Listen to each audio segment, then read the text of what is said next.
for we know not what we do.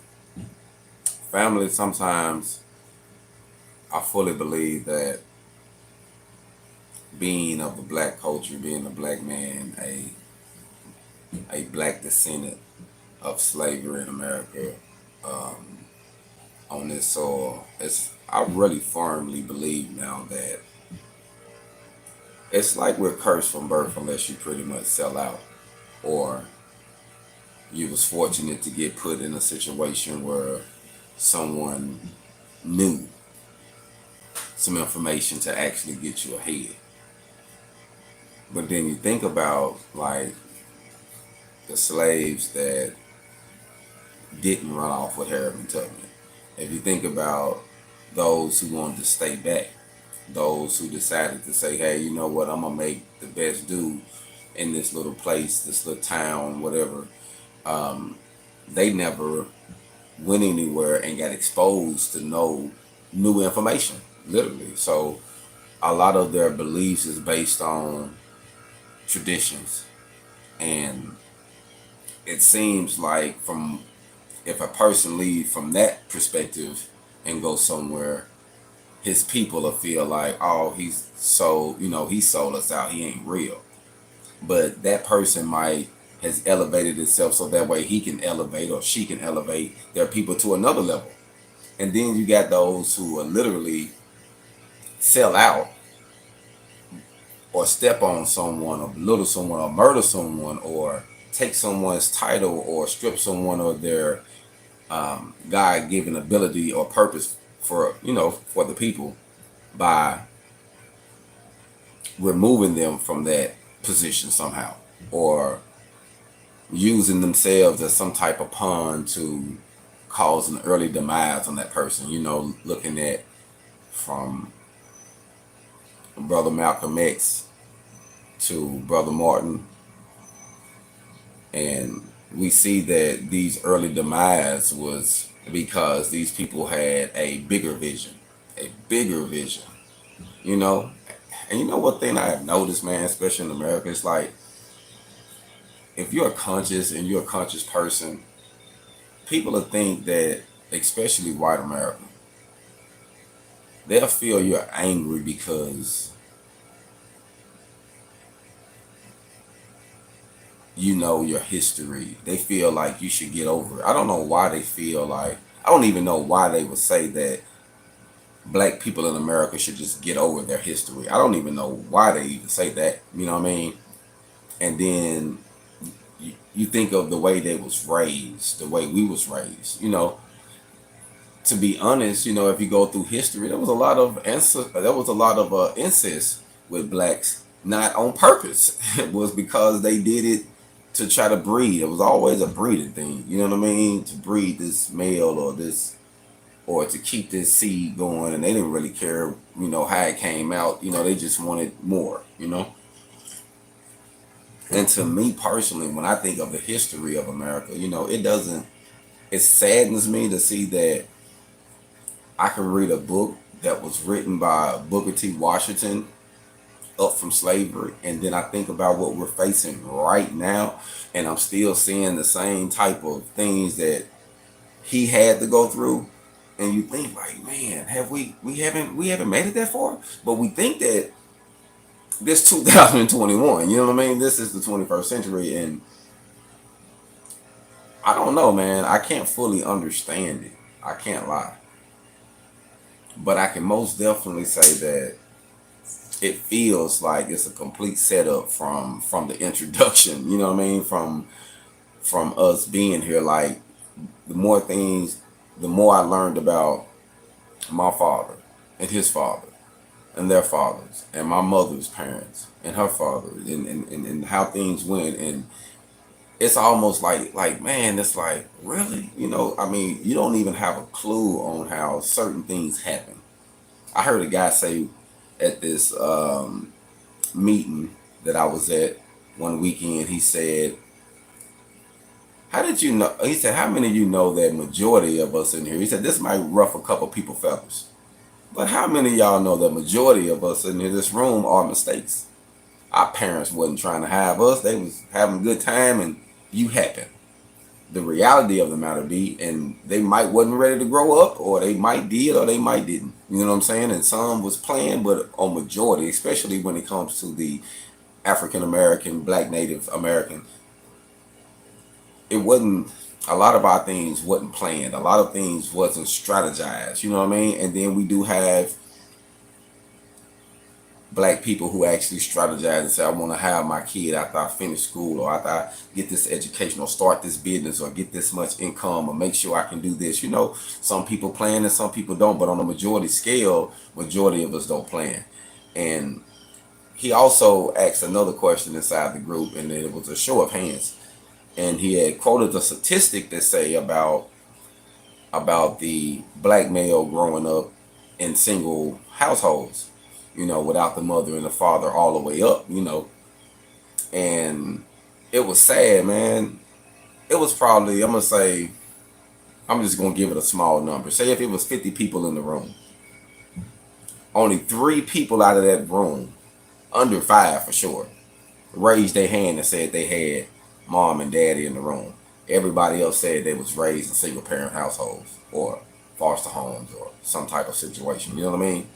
Being an African, Black, Native American, you know, so it just kind of bothers you when you think of the numbers and the statistics with the education, and it all based on, to me, what we know.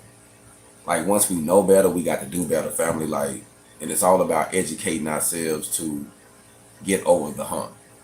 Learning more about us, learning more about finances. Like, the more you learn, like, it's not going to be easy, because I'm learning more things all the time. You know what I mean? Like, that's why I share certain things, because I think as we know better, we do better, and we should pass that information on. So as we learn more about credit and finances and money and investments and stability and ownership, you know, I think that we should keep those type of things before our eyes, because that's what it's all about in America. You know what I mean?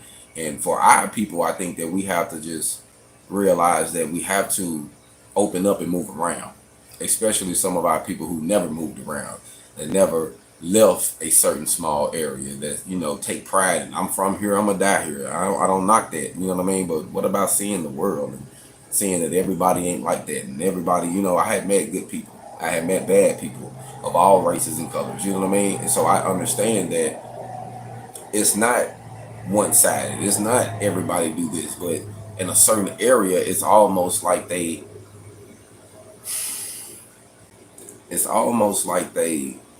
design the people to think this way by the way they upbring them. You know, the education they give them.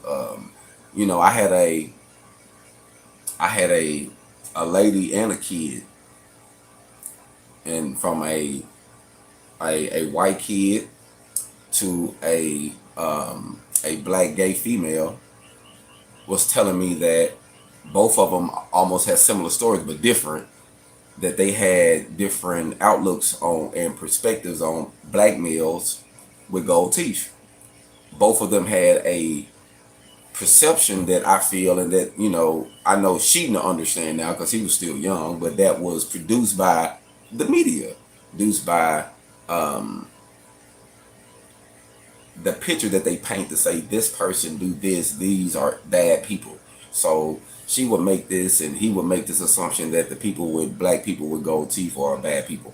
You know what I mean? We are evil people, or that's just grilled. They never knew the history behind it, not knowing that it stands for a representation of freedom, come from slavery and from the cotton fields, especially where I'm from, where we couldn't take care of our physical appearances. And once we was able to, and we started making money, we was trying to put our money in the banks, but they took our money, literally took our money. So we started investing our money in our images and our upkeep and being proud of who we are. So we'll fix our mouths and we'll fix the rotten teeth, and we'll make sure that we look good, and we'll indulge a lot of our money in our image, because we understood one simple principle, that as long as we was living in this country, in this world, that the only thing that we got is what we have, that we can physically possess. Everything else is a imaginary fairy tale to us, because we never really get nowhere in this world, because we know that we're going to die and it's going to be taken from us, coming from that slavery standpoint.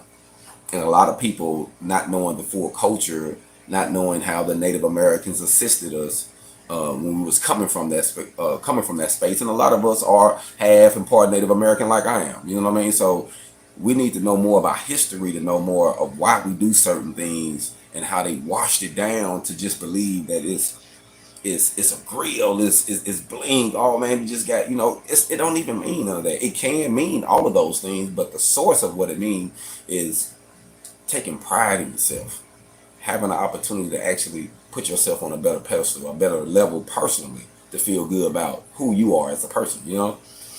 So I just wanted to say, the more I think about it, the more I vent, man, I just feel like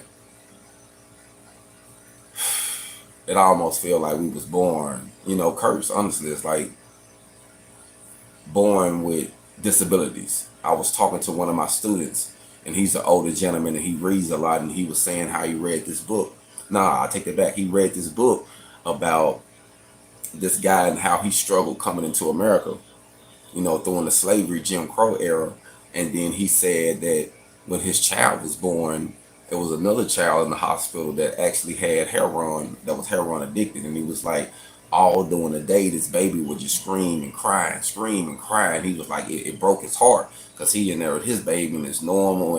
And the only time the parents actually came, or the lady, and they said another woman would probably say that was his grandparents, came, was when the baby had already had his, sedatives, calmed it down, and it was calmed down. But they never was there when the baby was crying and upset and was addicted to drugs. You know what I mean? And he told me that he literally felt like in his heart he wanted to give them, if they was good people, a good baby, and him take the baby that had the disabilities. And he said, man, I understand that being black in America is just like that baby that's born with that disability, that's born that's born not being able to have the same treatment as this other baby. Like, it's going to have unfair treatment throughout his whole life. And dude was like, I get it now. As a man here, I think he's 47, 48, and he was like, I understand that things that you have to worry about, I don't even think about. You know what I mean? He was like, so I get it now. You know what I mean? He said, so the system will paint a picture and try to make people seem this way and that way, but all people are not this way, but the reality of it is that being black in America is not easy. And especially if you're conscious, or especially if you're struggling trying to do something right, you got to fight not only the man itself, but you're going to have to fight some of your people who's in the bucket, that you really want to get them out the bucket too. But if they see you get a palm on, they want to snatch you back down, and you can't free them. You see what I'm saying? So we face that. It's like you face the Klansmen, your people, and just the circumstances of life, period. You know what I mean? Life happens. So as an African American man, as a black male, man, I must say that at times I personally feel like, man, is this a setup? Some of the things you go through, it's like, even if I express how I feel, it's wrong. So I can't even say I'm mad about it. You can just take advantage of me and take my money, and I can't even tell you I'm mad. I just got to just say humble. I show anything that aggressiveness, I'm angry. I'm like, man, you just screwed me, but that's how the system is for us. It's like we always have to be humble and tuck your tail and yes, master. Like, I ain't with that, man. I'm just, me personally, I'm not with that. But it seems like that's the way that the system is designed things. And some of our people has even been brainwashed that they don't even know that they systematically put those same type of pressures on our man without even knowing it. And they say, oh yeah, I want to uplift our man, but not knowing that they putting that same pressure, that same burden, and that same finger, and that same, because they being brainwashed by the system, so they don't know no better. I don't know, family, you know what I mean? Sometimes I just sit here and think, and I just like, man, could things been better? You know what I'm saying? Like, why even the things in my life that I have learned, and I had to learn the hard way, I even wish, like, man, why didn't I have, why can things be just a little bit better? You know what I mean? But it is what it is. And your parents, how you got here, we have no choice in that matter. So sometimes you can be born with defaults and defaults and flaws from birth, just passed down to you. You know what I mean? On top of just being black in America, you got those issues, so Man, I just wanted to say, man, sometimes I feel that way. Sometimes I know I'm not the only one who feel frustrated when they building a business or starting a career or want to travel, whatever you want to do. It's always harder for us here, and it's just a reality, man. It's what it is, and I'm cool with that, man. You know, that's got to be something that when I finally get a chance to meet the recruiter, I got to ask them that. They're gonna be one personal question. I just want to say, why was the system so hard to set up while I was alive? Like, why was it like that? Why did we have to go through all that? That's just something that I want to know. You know what I mean? So that's a question that maybe I'm gonna get a chance to one day in the future, hopefully 50, 60, 80 years from now, I get a chance to ask them myself and say, hey, I just want to know personally. You know what I mean? Because sometimes it'd be so many odds against us, man. We just wonder, like, why? You know what I mean? Like, you try all, you know, you do all you can, and it's like another boomerang or something come out of nowhere. You like, my goodness, you know what I'm saying? But man, family, I hope everybody doing good. Like I said, I just wanted to come and vent and just talk about that because I feel like as black people, as black men, we face a lot of opposition, a lot of pressure, a lot of, I don't know, confusion from the system. What you say, family? I miss your comment. Oh, you know what? I could, man. You know what I mean? Because I feel like without the struggle, man, it makes us who we are. You know what I mean? It makes us who we are. So, you know, a diamond is produced under pressure. So you have to understand that things are the way they are for a reason. But you have to be realistic with yourself and say, this is how it is. So we can't be naive and say things ain't, you know, our people say, oh man, it's hard, but it's fair. Nah, it's hard. And it ain't fair for us. You know what I'm saying? Let's just be realistic about it. But we gonna stick through it. We're gonna do what we gotta do. You know what I mean? We're gonna keep our fists up, man. We're gonna stay together and we're gonna make something happen, man. But we have to be realistic and say, hey, stuff is what it is, and that's why we got to stick together. That's why we got to start our finances and make better investments and start businesses and build our people up and really get educated. That's why we got to do it. You know what I mean? Because if we don't do it, it ain't never gonna be done, family. Y'all be blessed out there. Hog on.